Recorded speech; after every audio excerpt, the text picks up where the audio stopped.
Hello दोस्तों, एक बार आप लोगों का फिर से स्वागत है बायोलॉजी क्लासेस में। पहला क्वेश्चन है कि पृथ्वी दिवस मनाया जाता है, तो पृथ्वी दिवस कब मनाया जाता है। इसमें पहला क्वेश्चन है 21 अप्रैल, 22 अप्रैल, 20 अप्रैल मई और 22 मई। तो जो है पृथ्वी दिवस जो है हमारा 22 अप्रैल को मनाया जाता है, तो इसलिए हमारा ऑप्शन सही हो जाएगा बी नंबर 22 ऑप्शन। दूसरा क्वेश्चन है कि विश्व पर्यावरण दिवस कब मनाया जाता है।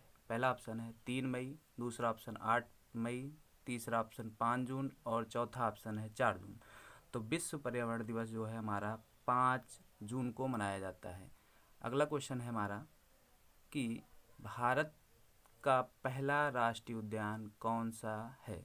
तो भारत का पहला राष्ट्रीय उद्यान जो है, पहला ऑप्शन है कान्हा राष्ट्रीय उद्यान, दूसरा कॉर्बेट राष्ट्रीय उद्यान, तीसरा है दुधवा राष्ट्रीय उद्यान और चौथा है काजीरंगा राष्ट्रीय उद्यान।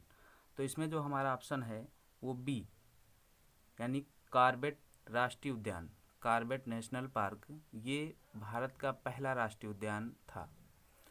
अगला क्वेश्चन है कि वन्य जीव सप्ताह कब मनाया जाता है। तो वन्य जीव सप्ताह पहला ऑप्शन है 1 से 7 अक्टूबर, दूसरा 1 से 7 जनवरी, तीसरा 1 से 7 जुलाई और चौथा 1 से 5 मार्च। तो जो वन्य जीव सप्ताह दिवस है यानी वन्य जीव सप्ताह जो मनाया जाता है वो 1 से 7 अक्टूबर को मनाया जाता है, तो इसलिए हमारा ऑप्शन ए राइट हो जाएगा।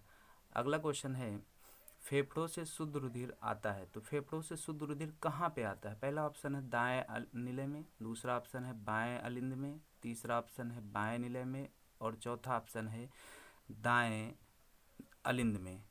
तो जो हमारा फेफड़ों से शुद्ध रुधिर आता है वो बाएं अलिंद में आता है, बाएं अलिंद में। तो इसलिए हमारा जो ऑप्शन है वो बी सही हो जाएगा। अगला क्वेश्चन है कि दाएं निलय से अशुद्ध रुधिर जाता है। तो दाएं निलय से अशुद्ध रुधिर कहाँ जाता है। तो पहला ऑप्शन है हृदय में, दूसरा ऑप्शन है बाएं अलिंद में, तीसरा ऑप्शन है फेफड़े में और चौथा ऑप्शन है दाएं अलिंद में। तो दाएं निलय से अशुद्ध रुधिर जो है वो हमारा फेफड़े में जाता है, तो इसलिए हमारा ऑप्शन सी जो है वो राइट हो जाएगा। अगला क्वेश्चन है कौन सी ग्रंथि मास्टर ग्रंथ कहलाती है। तो कौन सी ऐसी ग्रंथ है जिसको हम मास्टर ग्रंथ कहते हैं। तो पहला है थायराइड ग्रंथ, दूसरा है पीयूष ग्रंथ, तीसरा है अग्न्याशय ग्रंथ और चौथा है एड्रीनल ग्रंथ। तो जो हमारा ऑप्शन है मास्टर ग्रंथ जो है वो बी ऑप्शन राइट हो जाएगा। इसको पिट्यूटरी ग्रंथ भी कहते हैं।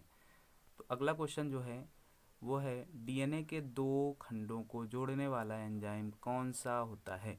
तो डीएनए के 2 खंडों को आपस में जोड़ने का जो कार्य करता है वो कौन सा एंजाइम होता है। पहला ऑप्शन है पॉलीमरेज, दूसरा ऑप्शन है हेलिकेज, तीसरा ऑप्शन है लाइगेज और चौथा ऑप्शन है इनमें से कोई नहीं। तो डीएनए के जो 2 खंडों को आपस में जोड़ने का कार्य करता है वो होता है लाइगेज एंजाइम। तो इसलिए हमारा जो ऑप्शन है सी वो राइट हो जाएगा। अगला क्वेश्चन है कि प्रतिबंधन एंजाइम की खोज किसने किया। तो प्रतिबंधन एंजाइम की खोज किसने किया था। पहला ऑप्शन है फ्लेमिंग ने, दूसरा ऑप्शन है बर्गर ने, तीसरा ऑप्शन है स्मिथ और नेथन्स ने और चौथा ऑप्शन है अरस्तु ने। तो जो प्रतिबंधन एंजाइम की खोज की गई थी वो स्मिथ और नेथन्स के द्वारा की गई थी, तो इसलिए हमारा ऑप्शन सी जो है वो राइट हो जाएगा। अगला और लास्ट क्वेश्चन है कि आनुवंशिकी शब्द का प्रयोग सर्वप्रथम किसने किया। तो आनुवंशिकी शब्द का प्रयोग सर्वप्रथम किसने किया। तो पहला ऑप्शन है मेंडल ने, दूसरा ऑप्शन है बेटसन ने और तीसरा ऑप्शन है मुलर ने और लास्ट ऑप्शन है मॉर्गन ने। तो जो आनुवंशिकी शब्द है उसका प्रयोग सबसे पहले बेटसन ने किया था, लेकिन अगर कहा जाए कि आनुवंशिकी की खोज या आनुवंशिकी का जनक किसे कहा जाता है तो आनुवंशिकी का जनक मेंडल को कहा जाता है। तो होप अगर वीडियो अच्छा लगे तो इसे लाइक एंड शेयर ज़रूर करें। धन्यवाद।